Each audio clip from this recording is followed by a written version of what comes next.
Okay, so let's talk about self-care. So self-care, first of all, comes from us. It comes from us wanting to be the change that we want to see. We need to identify that we're important and that we need time out for ourselves before we can possibly support anyone else. But it's identifying that we're important and that we're worthy and we should take some time out. Sometimes in a busy week, it can feel really hard to do that. But it's this concept of thinking about, well, if our phone's battery was running low, we would charge it or we would try to charge it before it completely ran out. So we also have to think about how we recharge our own batteries.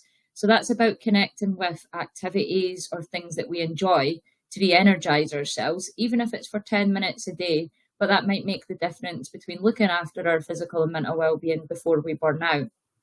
So, something I just want to talk about is let's have a think about how easy it is to look after our physical health and what precautions we take. So, ultimately, if we were in a car, we would know that we would wear a seatbelt, we would take precautions to keep ourselves safe. If we were going on a bike, we might wear high vis, we might wear a helmet. Equally, if you were on a building site, there's equipment that you would have, but all things to keep your physical health safe. And we often do it without thinking because it's just a given that we'll look after our physical health. So why not do it for our own mental health?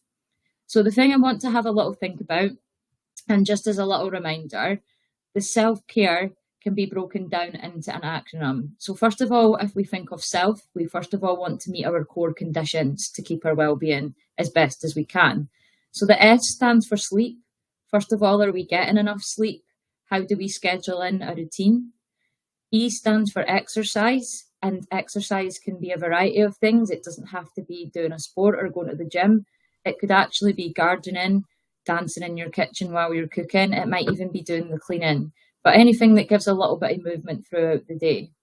The L stands for looking at change. It is absolutely inevitable, especially as an unpaid carer, that something unexpected might happen. Somebody's needing us. We have a change in appointment. So it's just to say that it's okay to acknowledge that change might happen and it's out with our control. And it's okay to plan for a backup plan and to accept that sometimes we might have to adapt to any situation. And lastly, the F stands for fun. Are we actually giving ourselves reward systems, looking out for ourselves and giving ourselves something fun to look forward to either at the end of the day or at the end of the week? Could be helpful to sit down on a Sunday night and have a little think about what we want our routine to look like for the week, when we might want to aim to go to bed, where we're going to plan in movement or exercise, acknowledging and remind yourself that change might happen. So can we have a backup plan? Can we try to prepare? And if we can't, can we just even write a reminder to be kind to ourselves? And if we make it through that week, what is the one fun thing that you're going to reward yourself for? So it can be a little bit helpful to do that at the end of the week or even once a month. Find out what works for you, but please remember that you're important and you need to look after you.